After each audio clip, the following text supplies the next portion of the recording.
안녕하세요. 오늘은 포로로 끌려간 이방 나라에서 왕비가 되어 몰살 위기에 있는 자기 민족을 구한 에스더를 만나보기로 하겠습니다. 에스더는 베냐민 지파 아비하일의 딸로 태어났으나 고아가 되어 같은 베냐민 지파로 에스더와 사촌지간인 모르드게의 양녀가 되어 아하수로의 왕비가 되었습니다. 에스더기는 바벨론 1차, 2차, 3차에 걸쳐 포로로 잡혀갔던 남유다 사람들이 그곳에서 바벨론이 페르시아에 의해 망하게 되는 것을 목격하게 되고 페르시아의 왕이 다시 1차, 2차, 3차에 걸쳐 남유다 백성을 귀환시켰습니다. 그리고 1차 포로 귀환과 2차 포로 귀환 사이 에스라 6장과 7장 사이에 일어난 바로 유대 민족이 말살될 뻔한 것을 BC 478년에 페르시아의 왕비가 된 에스더가 BC 473년에 죽으면 죽으리라는 대결단으로 민족을 구하게 되어 부림절이라는 명절을 탄생시킨 역사적인 사건을 기록한 책입니다. 1장에는 아버지 다리오 왕에 이어 왕이 된 아하수에로가 왕이 되었습니다. 아하수레 왕은 인도에서 에디오피아에까지 이르기까지 127개의 지방을 다스리게 된 영광스러운 왕국을 위해 무려 180일간이나 계속되는 잔치를 벌였던 것입니다. 그 잔치는 헬라의 원정을 준비하는 잔치였다고도 합니다. 성경에 보면 그 잔치 기간이 끝난 뒤에 왕은 또다시 수산 도성에 있는 백성들을 불러 1회 동안 잔치를 베풀었으며 그때 왕후 와스디도 부인들을 초대하여 왕궁에서 잔치를 벌였다고 합니다. 1장 10절에서 12절에 보면 그런데 왕이 주흥이 일어 절세 미인인 와스디 왕후를 총독들에게 자랑하고 싶어서 불렀습니다. 그러나 왕후는 페르시아의 법을 존중해야 된다는 이유로 왕명을 거절했던 것입니다.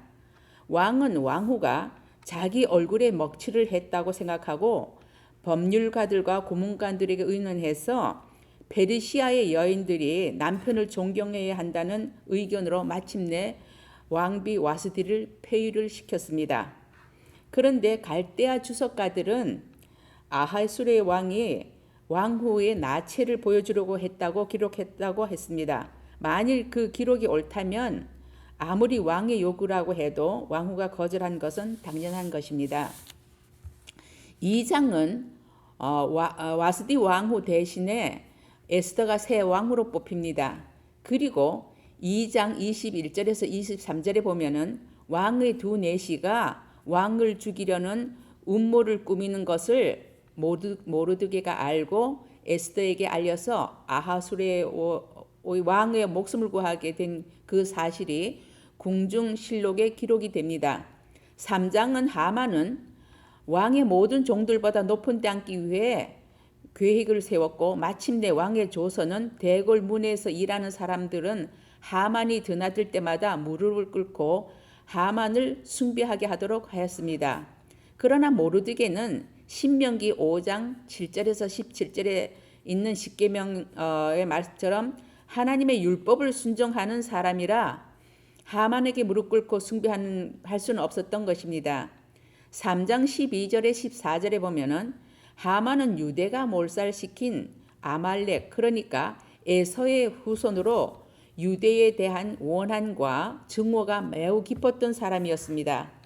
하만은 유대 사람을 말살하려고 왕에게 뇌물을 주고 조서의 동의를 받았던 것입니다. 3장 12절에서 14절에 보면 하만은 유대가 말살시킨 아말렉 그러니까 에서의 후손으로 유대에 대한 원한과 증오가 매우 깊었던 사람이었습니다. 하만은 유대 사람을 말살하려고 왕에게 뇌물을 바치고 그 조서에 동의를 받았던 것입니다.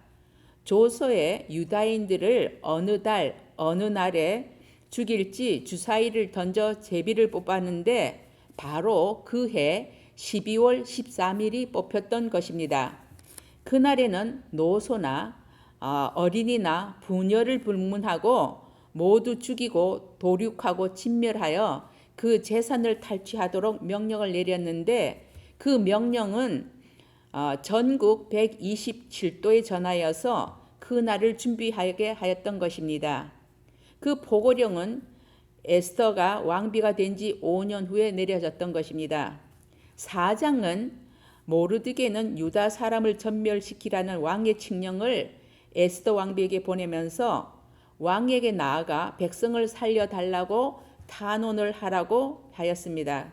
그러나 에스더는 왕이 자신을 불려주지 않은 지가 이미 30일이나 지났으며 부르지도 않았는데 왕 앞에 나갔을 때 왕이 호를 내밀지 않으면은 죽음을 당한다는 것을 모르드게에게 전합니다. 그런데 4장 14절에 보면 이런 때 왕후께서 입을 다물고 계시면 유다 사람들은 다른 곳에서라도 도움을 얻어서 마침내 구원을 받고 살아날 것이지만 왕후와 왕후의 집안은 멸망할 것입니다. 왕후께서 이처럼 왕후의 자리에 오르신 것은 바로 이런 일 때문인지 누가 압니까? 라고 모르드게가 말합니다. 그 말에 에스더는 신속하게 행동에 임합니다. 에스더는 모르드게에게 4장 16절에 어서 수산에 있는 유다 사람들을 한 곳에 모으시고 나를 위하여 금식을 하십시오. 사흘 동안 밤낮 먹지도 마시지도 말게 하십시오. 나와 내 시녀들도 그렇게 금식을 하겠습니다. 그렇게 하고 난 다음에 법을 어기고서라도 내가 임금님께 나아가겠습니다. 그러다가 죽으면 죽으렵니다. 라고 대결단을 합니다. 5장 1절에서 3절에 보면 3일을 금식한 에스더는 예복을 입고 죽으면 죽으리라는 각오로 왕에게 나갑니다. 에스더를 본 왕은 금호를 내밀며 나라의 절반이라도 주겠다면서 사랑을 표합니다. 에스더는 왕비가 된 지 이미 5년이 지나긴 했지만 여전한 아름다움으로 왕을 기쁘게 했던 것입니다. 에스더는 아름답기도 했지만 지혜롭기도 했습니다. 왕이 나라의 절반이라도 주겠노라고 청을 말하라고 했지만 다만 왕과 하만을 청하여 잔치를 베풀겠으니 참석해달라고 청하였습니다. 5장 9절에서 14절에 보면 왕후의 초대에 오직 왕과 하만만이 초대 손님이었기 때문에 하만의 기쁨은 형용할 수 없었습니다. 그러나 모르드게를 향한 분노는 삭힐 수 없었기에 집에 가서 아내와 의논하여 모르드게를 매달아 주기 위해 높이 50자짜리 교수대를 준비했던 것입니다. 6장 1절에서 9절에 보면 그런데 그날 밤 어쩐 일인지 왕이 잠이 오지 않아서 궁중실록을 읽게 하였는데 바로 2장 21절에서 23절에 있었던 모르드게가 왕의 생명을 구해줬던 것을 알게 되었습니다. 그런데 왕을 구해준 모르드게가 아무 상도 받지 못한다는 것도 알게 되었던 것입니다. 그때 마침 자기 집에 세운 교수대에 모르드게를 달아 죽이려고 허락을 받으려고 와 있던 하만에게 왕은 특별히 대우하고 싶은 사람이 있는데 어떻게 하면 좋을지 말해보라고 합니다. 교만한 하만은 왕이 그렇게 대우해주고 싶은 사람이 바로 자신이라고 착각하고 온갖 좋고 높임을 받을 것을 다 요구했습니다. 6장 10절에 보면은 왕이 하만에게 말하기를 모르드게에게 그렇게 해주라고 하는 뜻밖의 명령에 하만은 엄청난 충격을 받았지만 왕의 명령대로 수행할 수밖에 없었습니다. 그렇게 수행을 마친 하만은 도망치듯이 집으로 달려갔지만 왕의 신하들에 의해 다시 잔치자리에 참석해야만 했던 것입니다. 7장 3절에서 6절에 보면 둘째 날 잔치자리에서 에스더는 왕에게 그녀의 백성을 구해달라고 간청을 했습니다.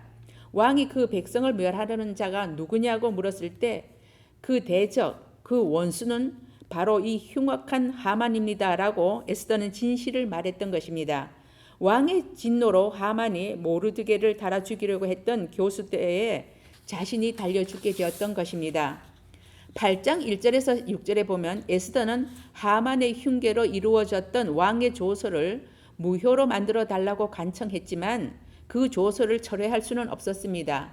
다니엘서 6장 15절에 보면 임금님, 메대와 페르시아의 법은 임금님이 한번 금령이나 법률을 세우시면 그것을 바꾸실 수 없다는 사실을 기억하시기 바랍니다. 라고 그렇게 왕이 발표한 조서는 바꿀 수 없도록 되어 있었기 때문입니다. 그래서 왕은 새로운 조서를 꾸며 죽이려던 사람에게 저항하고 맞서 싸워 생명을 보존할 수 있는 재가를 해주었던 것입니다. 하나님은 바사에서 모르드게와 에스더를 사용하셔서 그렇게 반전시켰던 것입니다. 9장 20절에서 32절에 보면 하만이 유대인들을 죽이기 위해 주사위를 던져 죽음의 날로 제정되었던 부르, 바로 제비의 일종입니다. 그 대학살의 날이 원수의 손에서 벗어나 오히려 원수들을 죽이는 날로 바뀌었던 것입니다. 잠언 21장 1절에 보면은 왕의 마음은 흐르는 물줄기 같아서 주님의 손에 있다. 주님께서 원하시는 대로 왕을 이끄신다라고 했습니다. 그리고 잠언 16장 33절에 보면은 제비는 사람이 뽑지만 결정은 주님께서 하신다고 했습니다. 그리고 또한 사무엘상 2장 6절에서 8절에 보면은 주님은 사람을 죽이기도 하시고 살리기도 하시며 수월로 내려가기도 하시고 거기에서 다시 올라오기도 하신다. 주님은 사람을 가난하게도 하시고 부유하게도 하시고 낮추기도 하시고 높이기도 하신다. 가난한 사람을 티끌에서 일으키시며 궁핍한 사람을 거름더미에서 들어올리셔서 귀한 이들과 한자리 앉게 하시며 영광스러운 자리를 차지하게 하신다. 이 세상을 떠받치고 있는 기초는 모두 주님의 것이다. 그분이 땅덩어리를 기초 위에 올려놓으셨다라고 했습니다. 이 세상 모든 것은 그렇게 주님의 주권 안에 있다는 것입니다. 이방 나라가 무대인 에스더서에서는 약간의 암시 외에는 하나님이라는 말이 나오지 않습니다. 그러나 그 모든 일을 하나님이 보고 계셨으며 하나님 앞에서 단결된 금식과 죽으면 죽으리라는 에스더의 믿음의 대결단은 하나님의 마음을 움직여 악을 선으로 바꾸고 슬픔을 기쁨으로 바꿨던 것입니다.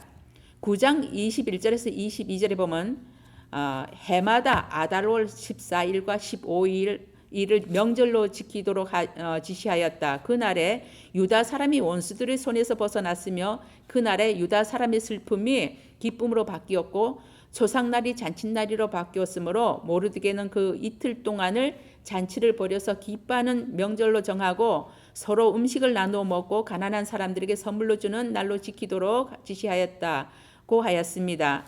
그것이 바로 부림절입니다. 서력으로는 2월에서 3월 사이라고 합니다.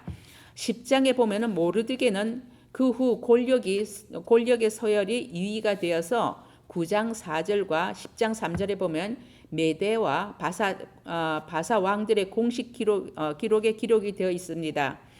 그로 말미암아 에스라와 느헤미야의 사역을 위한 길이 닦여졌던 것입니다.